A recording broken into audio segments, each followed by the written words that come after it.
David Hofmann, Mission Director of USAID Armenia with us today. Thank you so much for your time and thank you so much for agreeing to speak to us. Միացյալ Նահանգների միջազգային զարգացման գործակալության հայաստանյան առաքելության տնօրեն Դեյվիդ Հոֆմանն է այսօր մեր հյուրը։ Շատ շնորհակալ ենք պարոն Հոֆման մեզ ժամանակ տրամադրելու համար եւ որ համաձայնվել եք զրուցել մեզ հետ։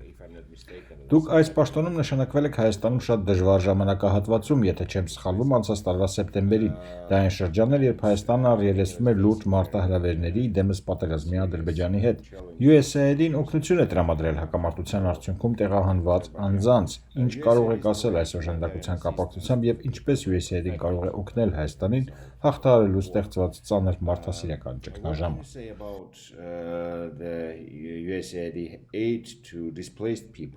And how USAID can help in overcoming this situation in Armenia. Well, thank you for the question. And I think you've gotten right to an issue that is obviously close to the hearts of many of us here in Armenia and people who are working to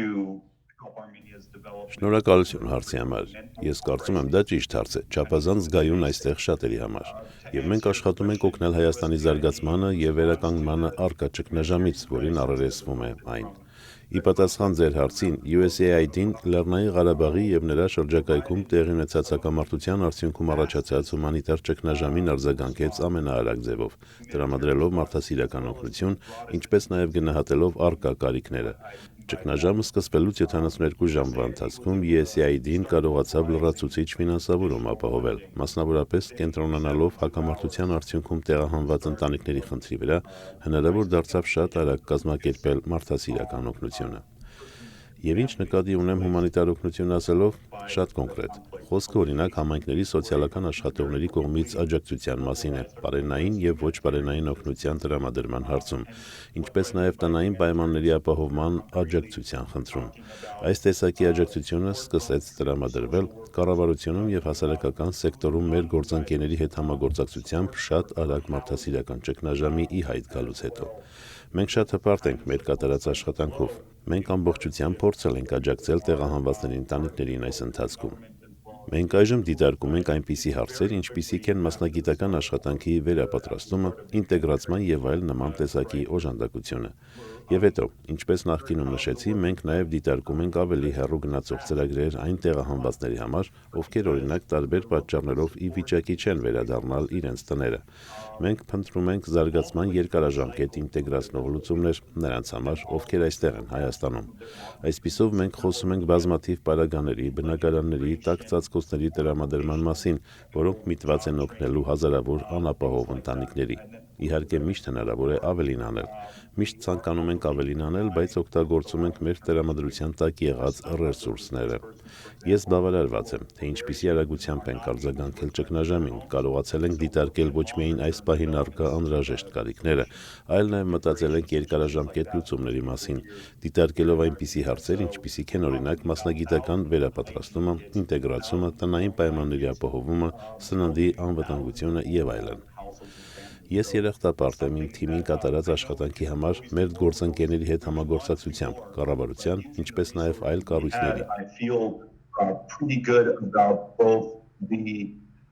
response in terms of a rapid response, but also our ability to look holistically at the problem and not only help with the emergency, immediate life-saving needs, but then thinking about some of the longer-term issues as well. Things like, again, job training, integration, housing, food security, et cetera, et cetera. So I've been grateful to the work my team's done, and of course with our partners, both in the government as well as with groups like CRS, Caritas Armenia, World Food Program, and other partners. And the situation in Armenia in terms Իրավիճակը Հայաստանում շարունակում է մնալ խնդրահարույց կապված Լեռնային Ղարաբաղի պատերազմի հետևանքների հետ։ Արդյոք նախատեսում եք որևէ հավելյալ օգնություն այս կապակցությամբ եւ որոնք են ձեր առաջնահերթությունները։ is going to provide and what are the main priorities you will continue work towards? So one of the important things to note about our assistance is that we are continuously updating our understanding of the dynamics and the problems and needs through assessments, research, through surveys. So one of the important findings of these surveys, and of course we're conducting... Մեր համակարգի մասին խոսելիս կարևոր է նշել, որ մենք անընդհատ թարմացնում ենք դինամիկայի, խնդիրների եւ կարիքների մասին մեր տեղեկացվածությունը գնահատման, հետազոտությունների եւ հարցումների միջոցով։ Մենք հարցումներ ենք անցկացնում համագործակցելով միջազգային այլ կազմակերպությունների, Միացյալ Նահանգների եւ կառավարության բարեկամների ու գործընկերների հետ։ Այսպիսով, այս հետազոտությունների արդյունքում լինում են տարբեր կարևոր բացահայտումներ։ Իհարկե, հումանիտար ճգնաժամը շարունակվում է, բայց մենք նաև այժմ մեծ ուշադրություն ենք դարձնում օրինակ տեղահանվածների ավելի երկարաժամկետ կարիքների խնդրին, ինտեգրացման խոչընդոտներին, բնակարանային, պարենային անվտանգության, անապահով ընտանիքների կամ անգամ համայնքների ֆինանսական վիճակի բարելավման հարցերին։ Մենք ուզում ենք աջակցություն ցուցաբերել եւ աջակցում ենք ոչ միայն տեղահանված ընտանիքներին, ովքեր տեղահանվել են պատերազմի հետևանքով, բայց նաեւ չպետք է մոռանանք այն համայնքների կամ ընտանիքների մասին, որտեղ հանգրվանել են տեղահանվածները։ Օրինակ, հյուրանոցների սեփականատերերի, այլ խմբերի, ովքեր կարող են ապաստան տրամադրել, օգնել այդ մարդկանց եւ նրանց ընտանիքներին։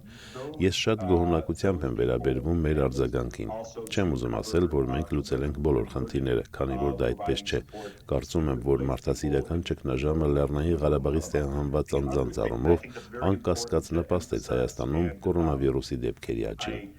Գաղտնիք չէ, որ երկրում տիրող սթրեսային եւ քաոսային ընդհանուր իրավիճակի պատճառով շատ մարդիկ չէին հետևում սոցիալական հեռավորության կանոններին, ինչպես նաեւ չէին կրում դիմակներ։ Դա անմիջապես նկատելի է դառնում, որ գալիս ես այստեղ, եւ դա հանգեցրեց վարակի դեպքերի աճին անցյալ տարվա հոկտեմբեր-նոյեմբեր կամ դեկտեմբեր ամիսների հետ համեմատած։ Մեր նախաձեռնություններից մեկն էլ այն էր, որ մենք լրացուցիչ օժանդակություն ցուցաբերեինք COVID-19-ի հարցում։ Մենք օգնություն ցուցաբերեցինք տեղահանված անձանց, ինչպես նաև Հայաստանում գտնվող համայնքներին, որտեղ նրանք տեղափոխվել են։ Սերտ համագործակցելով մեր գործընկերների առողջապահության նախարարության, ինչպես նաև Հայաստանի ամերիկյան համալսարանի հետ, ի վիճակի եղանք ապահովելու COVID-19-ի երրորդ լրացուցիչ օժանդակությունը, հատկապես հատուկ ուշադրություն դարձնելով այս երկու ճգնաժամերին։ Այսպիսով, հումանիտար ճգնաժամը հակամարտության հետևանքով համընկել է COVID-19-ի ճգնաժամի հետ։ Ես շատ իրատես եմ, մոտենում եւ գիտակցում եմ, որ COVID-19-ը դեռևս խնդրահարույց է։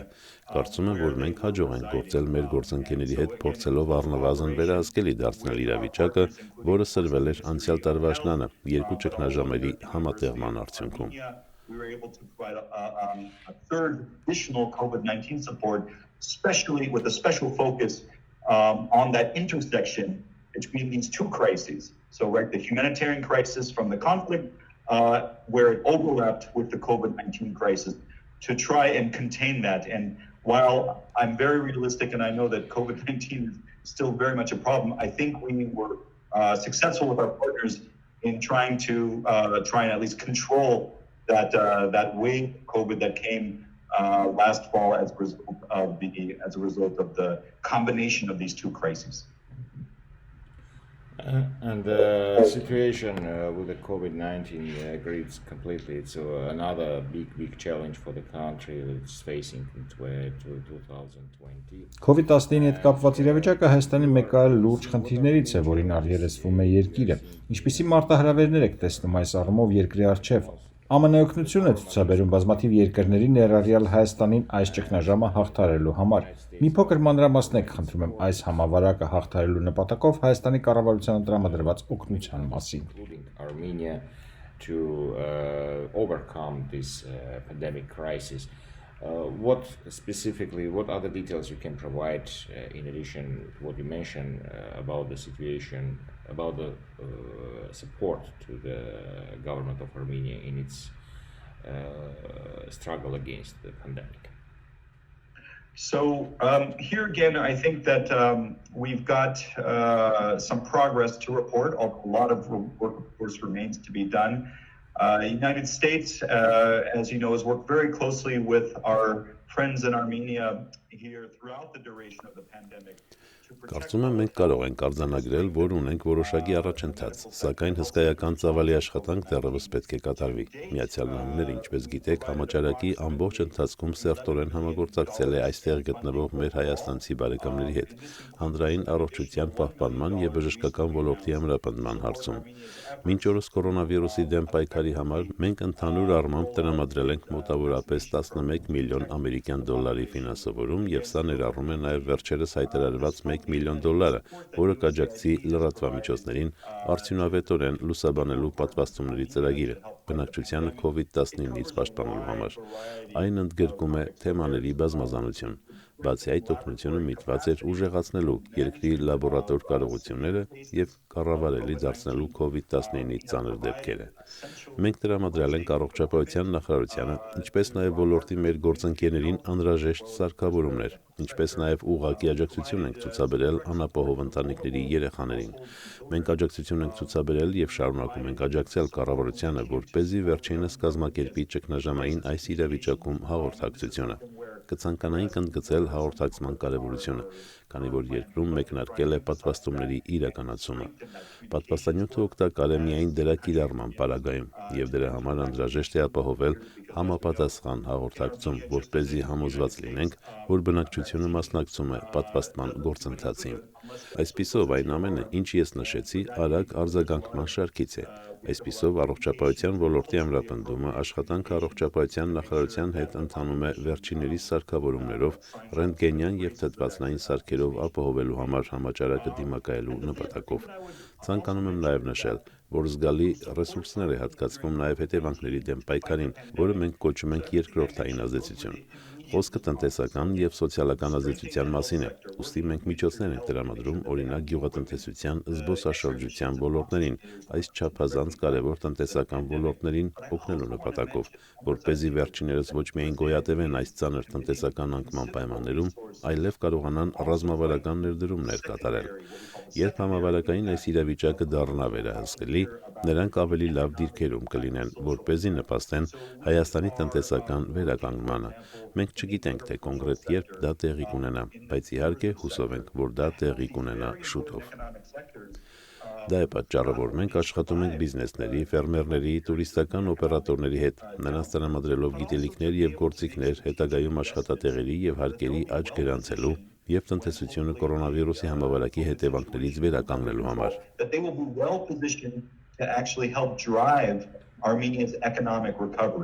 We don't know exactly when that's going to happen, but of course we hope it happens soon. And so that's why we're working with businesses, farmers, tourism operators to give them the knowledge, give them the equipment and the tools to be able to grow again, create jobs, pay taxes, and help Armenia's economy recover from COVID whenever that happens. The economic situation was hugely impacted, as you mentioned, and do you have any specific... Ինչպես նշեցիք, տնտեսությունը լուրջ հարված է ստացել կորոնավիրուսի համավարակի արդյունքում։ Ունեք արդյոք հատուկ ծրագրեր անկում ապրած ոլորտների վերականգնման կամ համավարակից տուժած անձանց աջակցության համար։ Համավարակի արդյունքում շատ ոլորտներ մեծ վնասներ են կրել, օրինակ զբոսաշրջությունը, որտեղ որքան տեղյակ եմ, USAID-ին բավականին ակտիվ է։ Ինչ ծրագրեր ունեք ուղղված տնտեսության վերականգնմանը հետ համավարակային փուլում։ Was providing assistance in this sector as well. Any specific programs that are related to the economic recovery after the COVID-19? Absolutely, and this is an area where we were able to secure some additional funding from Washington. Սա այն ոլորտն է, որտեղ մենք կարողացանք Վաշինգտոնից որոշակի լրացուցիչ ֆինանսավորում ստանալ մեր բյուջեի համար, որպեսզի կարողանանք նոր նախաձեռնություններ իրականացնել։ Այսպիսով մենք ունենք մի քանի ծրագրեր, որոնց ես ուղղակի կանդրադառնամ։ Ծրագրերից մեկը մենք կոչել ենք Red Neo, եւ այն կենտրոնացած է գյուղական շրջանների տնտեսական հնարավորությունների վրա։ Համագործակցում ենք գյուղատնտեսական բիզնես ունեցող ֆերմերների հետ, նրանց օգնելով ոչ միայն գոյատևել այս համավարակի ժամանակահատվածում, այլ նաեւ բարելավել իրենց դիրքերը ապագայի համար։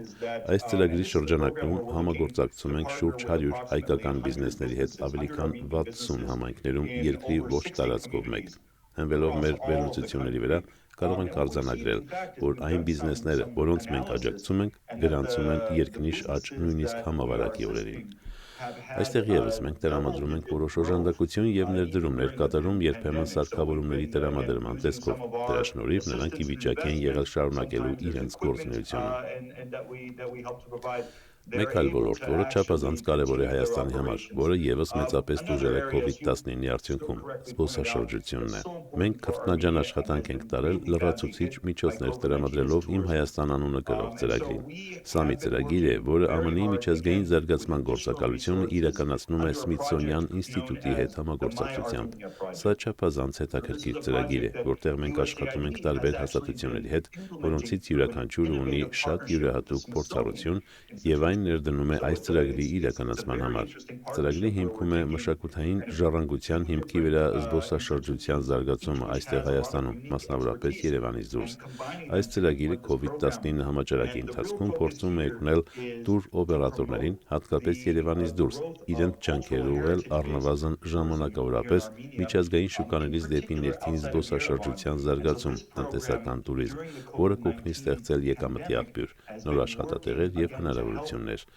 Այլ կերպ ասած, կա կարճաժամկետ ռազմավարություն, որը միտված է հաղթահարելու COVID-19-ի ժամանակահատվածը։ Միևնույն ժամանակ մենք շարունակում ենք ռազմավարական ներդրումներ տրամադրել մեր այս գործընկերներին, նրանց փոխանցելով փորձ, գիտելիք, կոնտակտներ, որպեսզի վերջիներս կարող լինեն զարգանալ եւ բարգավաճել, երբ սահմանները լիովին բացվեն եւ միջազգային ճանապարհորդությունը վերականգնվի։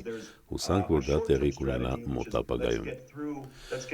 Այսպիսով մենք մի կողմից օգնում ենք բիզնեսներին վերապրել կորոնավիրուսի այս ծանր օրերը, սակայն միևնույն ժամանակ թիրախավորում ենք ավելի երկարաժամկետ ռազմավարական նպատակներ, միտված բիզնեսների աճին, բարգավաճմանն ու զարգացմանը համաճարակի ավարտից հետո։ Becomes once again, hopefully in the near future, once again becomes quite easy. Since 2000. Հայաստանի կառավարությունը հակակոռուպցիոն քաղաքականությունը որդեգրել է որպես իր օրակարգի հիմնական գերակայություն։ Ինչ ծրագրեր է իրականացնում USAID-ին այս ոլորտում եւ ընդհանուր առմամբ ինչպիսի օժանդակություն է ցուցաբերում ԱՄՆ կառավարությունը Հայաստանին վերջինիս հակակոռուպցիոն քաղաքականության օրակարգում։ So we're keenly aware of the fact that anti-corruption was one of the main themes of the Velvet Revolution, and as we've seen from public opinion surveys. Մենք քաջատեղյակ ենք, որ հակակոռուպցիոն գործողությունները Թավշյա հեղափոխության հիմնական թեմաներից մեկն էին, եւ ինչպես մենք տեսանք հանրային կարծիքի հարցումներից, Հայաստանի ժողովրդի համար դա մնում է առաջնային խնդիր։ USAID-ին ի պատասխան դրան առաջ է քաշել հակակոռուպցիոն մի ծրագիր, որը մեկնարկեց մի քանի շաբաթ առաջ։ Դա մեր ամենամեծ նախագծերից մեկն է։ Այս հանգամյա ծրագիրը կոչվում է Integrity եւ կազմում է $10 միլիոն։ Այն միտված է ամրապնդելու հանրապետության որոշ կարևոր հակակոռուպցիոն հաստատություններ, համագործակցելու է այնպիսի կազմակերպությունների հետ, ինչպիսիք են կոռուպցիայի կանխարգելման հանձնաժողովը եւ այլ մարմիններ։ Ծրագրի նպատակներից է ուժեղացնել հաշվետվողականությունը։ Մենք նաև աշխատում ենք օրենքների եւ կանոնակարգերի բարելավման ուղղությամբ։ Այսպիսով իրականացնում ենք մեր ամենամեծ ներդրումներից մեկը, մասնավորապես այս հակակոռուպցիոն խնդրի շուրջ։ Մենք լիովին ներգրավված ենք այս ոլորտում, որովհետև հասկանում ենք, որ դա իսկապես սև եւ սպիտակ տեսակի խնդիր է, ուր առկա է երկու ճանապարհ՝ դեպի առաջ կամ դեպի հետ։ Մենք շարունակելու ենք համագործակցությունը մեր գործընկերների հետ կառավարությունում, Հայաստանի քաղաքացիական հասարակությունում եւ իհարկե համայնքներում, ոչ միայն բարելավելու հակակոռուպցիոն օրենսդրական դաշտը պաշտոնական հաստատությունները, օրենքները եւ կանոնագրերը, բայց նաեւ պարզապես ձևավորելու հակակոռուպցիոն մշակույթ, նվազեցնելով հասարակության մեջ կոռուպցիայի նկատմամբ հանդուրժողականությունը, այն հասցնելով զերո մակարդակի։ Մենք արդեն բավականին ընդգրկված ենք այստեղ, բայց կարծում եմ առաջիկա ամիսներին եւ տարիներին մենք կմեծացնենք մեր ներկայությունը եւ ջանքերը հակակոռուպցիոն դաշտում։ What you have to have is both, say, a supply and demand for this kind of good governance for it to truly be effective in the long term. So we've worked quite a bit already in this space, but stay tuned because we're going to be increasing our presence and our efforts in the anti-corruption space in the months and years to come. In 2020, if I'm not mistaken, USAID Armenia adopted a new strategy. 2020 թվականին, եթե չեմ սխալվում, USAID-ի հայաստանյան առաքելությունը ընդունեց նոր ռազմավարություն 2020-25 թվականների համար։ Ինչպես է գնահատում այս նոր ռազմավարությունը, որքանով է պատրաստ Հայաստանը այս նոր ռազմավարության դրույթներին եւ որոնք են այն հիմնական բացերը, որ բացահայտել եք Հայաստանի հիմնական կարիքները ուսումնասիրելու ընթացքում։ Implementation of the new strategy and to what extent Armenia is ready for self-reliance and how the work towards this self-reliance is going, because according to your documents there was also assessment of the gaps. What gaps are you identified during the process of identification, the needs of Armenia for the self-reliance? Yeah, thank you. I'm glad you brought that question up. So indeed, USAID in 2020, we did approve a new 5-year strategy for Armenia. We call it the CDCS, or Country Development and Cooperation Strategy, really emphasizing those two key words for us, development and cooperation. And I'll say a couple of things about the new strategy. A little bit about the what, in terms of what is it, a little bit about the who, in terms of who we're going to partner with, and then a little bit about the how, in terms of how we're going to implement it. In terms of the what, the strategy really focuses on two key objectives. And I've already touched on them before. The first is what we're calling economic security, increasing Armenia's economic security. And the second is supporting and defending Armenia's... Ուրախ եմ, որ այս հարցը հնչեց։ 2020 թվականին մենք հաստատեցինք նոր հնգամյա ռազմավարությունը, որը անվանում ենք CDCS կամ Երկրի զարգացման համագործակցության ռազմավարություն, որտեղ իրապես շեշտված են զարգացում եւ համագործակցություն այդ երկու հիմնական բառերը։ Այն ունի երկու հիմնական նպատակ, եւ ես դրանց արդեն անդրադարձել եմ նախկինում։ Առաջինը մենք անվանում ենք տնտեսական անվտանգության բարձրացում, երկրորդը աջակցելով եւ պաշտպանելով Հայաստանի ժողովրդավարական անցման աջակցություն եւ պաշտպանություն։ Մեր տնտեսական թիմը իրականացնում է ծրագրեր այնպիսի ոլորտներում, ինչպիսիք են զբոսաշրջությունը, գյուղատնտեսությունը, բարձր տեխնոլոգիաները, մրցակցության բարձրացումը։ Ձգտում ենք ավելացնել մարդկային կապիտալը Հայաստանում, աշխատուժի զարգացման ծրագրեր իրականացնել, ինչպես նաև աշխատել բնական ռեսուրսների կառավարման ուղղությամբ։ Մենք աշխատանք ենք տանում նաև Հայաստանի էներգետիկ անվտանգության մեծացման եւ ջրային ռեսուրսների կառավարման բարելավման ուղղությամբ։ Այստեղ առկա են մի շարք փոխկապակցված ծրագրեր։ Ժողովրդավարության անցման պաշտպանության ոլորտում աշխատում են քաղաքացիական հասարակության, ժողովրդավարության մշակույթի ամրապնդման, ինչպես նաև ընտրական համակարգի զարգացման ուղղությամբ։ Վերջինս ներառում է նաև աջակցություն հունիսի 20-ին սպասվող խորհրդարանական ընտրություններին։ Եվ իհարկե նաև աշխատում ենք օրենքի գերակայության եւ արդարադատության ոլորտի բարելավման ուղղությամբ։ Դրանք փոխկապակցված են եւ կարող են նպաստել ավելի ուժեղ ժողովրդավարության զարգացման Հայաստանում եւ Հայաստանի տնտեսական անվտանգությանը։ Արդյոք սա այն ամենն է, ինչ մենք կցանկանայինք անել։ Իհարկե ոչ։ Մենք կցանկանայինք ավելին անել, բայց սա ռազմավարություն է, որը ընդգծում է այն ամենը, ինչի վրա USAID-ին պատրաստվում է կենտրոնանալ։ Այն բացահայտում է, թե ինչպես պետք է օգնենք մեր բարեկամներին եւ գործընկերներին, ում հետ ենք համագործակցելու։ Այս ռազմավարությունը մշակվել է քննարկումների ու գնահատականների հիման վրա։ Մենք բազմաթիվ հանդիպումներ անցկացրեցինք մասնավոր հատվածի, քաղաքացիական հասարակության, կառավարության եւ տարբեր համայնքների դերակատարների հետ, եւ դրանք այն խմբերն են, որոնց հետ մենք պատրաստվում ենք համագործակցել։ Բայց այս նախաձեռնության երրորդ կետը թերևս պարունակում է ամենահետաքրքիր եւ կարեւոր հարցը, թե ինչպես ենք մենք իրականացնելու այս ռազմավարությունը։ Եթե կարդաք մեր ռազմավարությունը, որը տեղադրված է մեր կայքում, ապա այնտեղ կտեսնեք ինքնակայացում self-reliance բառը։ Սա նշանակում է, որ USAID-ին այս ռազմավարությամբ որդեգրել է արմատական նոր մի բիզնես մոդել։ USAID-ին, ինչպես գիտեք, Հայաստանում ակտիվ է ավելի քան 25 տարի եւ բազմաթիվ ծրագրեր է իրականացրել։ Այսօր այն բիզնեսի մոդելը, մեթոդաբանությունը, որը սկսել են կիրառել, փոխվել է։ Ամենակարևորը այն է, որ մենք շեշտերը դնում ենք կայուն ազդեցության խնդրի վրա, ինչը նշանակում է, որ նոր ծրագրի հենց սկզբից ցանկացած նոր նախագծի շրջանակում մենք առաջին իսկ պահից կենտրոնանում ենք երկարաժամկետ ազդեցության վրա, նույնիսկ ծրագրի ավարտից հետո։ Այսպիսով նախքան ծրագրի մեկնարկը մենք հարց ենք բարձրացնում, թե արդյոք այս ծրագիրը կունենա ազդեցություն 3, 4, 10 տարի անց, կկարողանա արդյոք ունենալ կայուն ազդեցություն։ Եվ դա հանգեցրեց մեր բիզնես մոդելի երկրորդ կարևոր փոփոխությանը։ Դա այն է, որ մենք իսկապես համատեղ ենք մշակում մեր ծրագրերը։